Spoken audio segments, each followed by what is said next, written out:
চারটার খবরে আপনাদের প্রত্যেককে স্বাগত। আজকে চারটার খবরে একটা বিষয় আমাদের প্রত্যেককে ভাবাচ্ছে। দেখুন, প্রত্যেকটা দিনই প্রায় আমরা কম বেশি শুনতে পাচ্ছি রাজ্যের এ প্রান্ত থেকে তাজা বোমা উদ্ধার হচ্ছে, তো ও প্রান্ত থেকে তাজা বোমা উদ্ধার। এখানেই শেষ নয়, কোথাও আবার অবৈধ বাজি কারখানাও রয়েছে।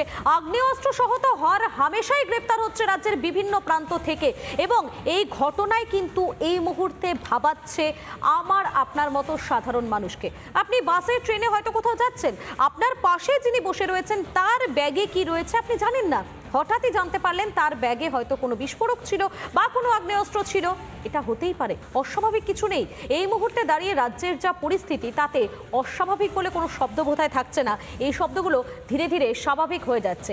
এবং এই যে ঘটনা ঘটেছে, এই ঘটনার পরে কিন্তু একাধিক প্রশ্ন যেমন উঠছে, ঠিক তারই মাঝে দেখুন শহর কলকাতার বুকে, একেবারে খাস কলকাতার বুকে লালবাজার থেকে ঢিলছোড়া দূরত্বে সেখানে অস্ত্রর কারবার। ভাবুন একবার, আর প্রশাসন নাকি কিছুই জানতো না। আর এই বিষয় নিয়ে কলকাতার পুলিশ কমিশনার তিনি কি বলছেন, তার কি সাফাই একবার শোনাই আপনাদের।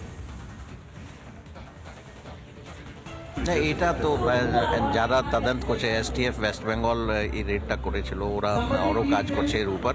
ওরা একদম স্পেসিফিক বলতে পারবে। আমরা কিছু ইনফরমেশন ওদের সঙ্গে শেয়ার করেছি, ডিটেলসটা এই মুহূর্তে বলা মুশকিল আছে, কিন্তু এসটিএফ ভালো বলতে পারবে। আপনারা শুনলেন তিনি কি বলছেন, তার কি বক্তব্য। কিন্তু প্রশ্ন হলো যে সাধারণ মানুষের সুরক্ষা কোথায় বলুন তো? কখনো জঙ্গি অনুপ্রবেশ, কখনো অস্ত্র নিয়ে এইভাবে অস্ত্র সহ গ্রেফতার হচ্ছে, আবার কখনো মাদক পাচার চলছে, কখনো বোমা বিস্ফোরণ হচ্ছে, কখনো বোমা তৈরি সরঞ্জাম উদ্ধার হচ্ছে। আচ্ছা, রাজ্য জুড়ে কি চলছে বলুন তো? রাজ্যটা বারবার আমরা বিরোধীদের পক্ষ থেকে অভিযোগ পেয়েছি, রাজ্যটা পুরোপুরিভাবে বারুদের স্তূপের উপর নাকি দাঁড়িয়ে রয়েছে। কোথাও গিয়ে যখন এই খবরগুলো সামনে আসে তখন বিরোধীদের সুরটা আরও অনেকটা বেশি চওড়া হয়ে যায়। আর হওয়াটাও তো স্বাভাবিক, যেভাবে রাজ্যের বিভিন্ন প্রান্ত থেকে প্রত্যেকটা দিন এই খবরগুলো আসছে তাতে রাজ্যের মানুষের নিরাপত্তা নিয়ে প্রশ্ন উঠছে, আর প্রশ্নটা করতে হচ্ছে। এই বিষয় নিয়ে আজকে আমরা চারটার খবরের আলোচনা শুরু করবো। এই মুহূর্তে আমার সঙ্গে যারা যারা অতিথিরা রয়েছেন উপস্থিত, তাদের প্রত্যেকের সঙ্গে আপনাদের আলাপ করিয়ে দেবো। রয়েছেন এই মুহূর্তে আমাদের সঙ্গে স্টুডিও থেকেই দুজন অতিথি রয়েছেন আমাদের সঙ্গে।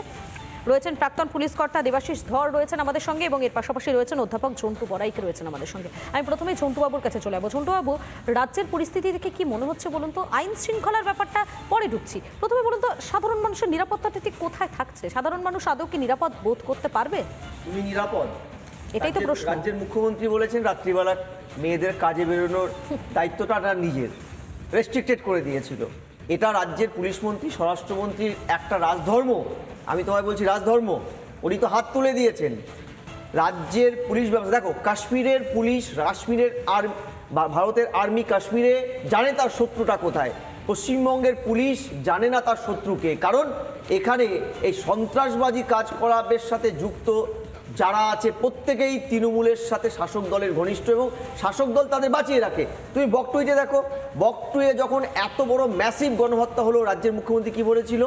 অবৈধ অস্ত্র উদ্ধার করতে স্পেশাল টাস্ক ফোর্সকে।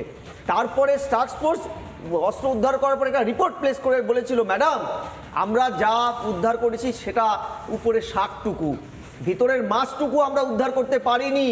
কারণ এই যে বিপুল অঙ্কের বেআইনি অস্ত্র বোমা, এগুলো তৃণমূলের লোকেরা ভোট ম্যানিপুলেট করতে, ভোট ক্যাপচার করতে, ভোটকে কন্ট্রোল করতে ব্যবহার করে। তাই সারা বছর এদেরকে ফ্রি হ্যান্ড দেয় ব্যবসা করতে।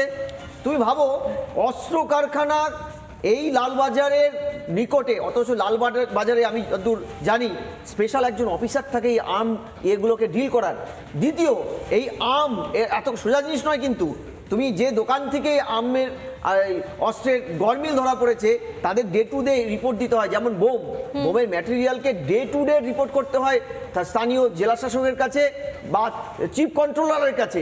তাহলে এত অবৈধ অস্ত্রের কারবারটা কেন হচ্ছে পুলিশ জানে না? আমি তোমায় বলি, হয়তো কিছুদিন পরে ছেলে মেয়েদেরকে পড়ানো হবে এ রাজ্যে প্রাণী দুই প্রকার, একটা মেরুদণ্ডী আর একটা পুলিশ। মাফ করবে, সব পুলিশ খারাপ নয়, কিন্তু পুলিশকে কার্যত অমেরুদণ্ডী প্রাণীতে পরিণত করেছে রাজ্যের তৃণমূল সরকার নিজেদের স্বার্থে। একদমই। নানা ধরনের কন্টেন্ট দেখার জন্য লাইক করুন, শেয়ার করুন আমাদের ফেসবুক পেজ, সাবস্ক্রাইব করুন আমাদের ইউটিউব চ্যানেল।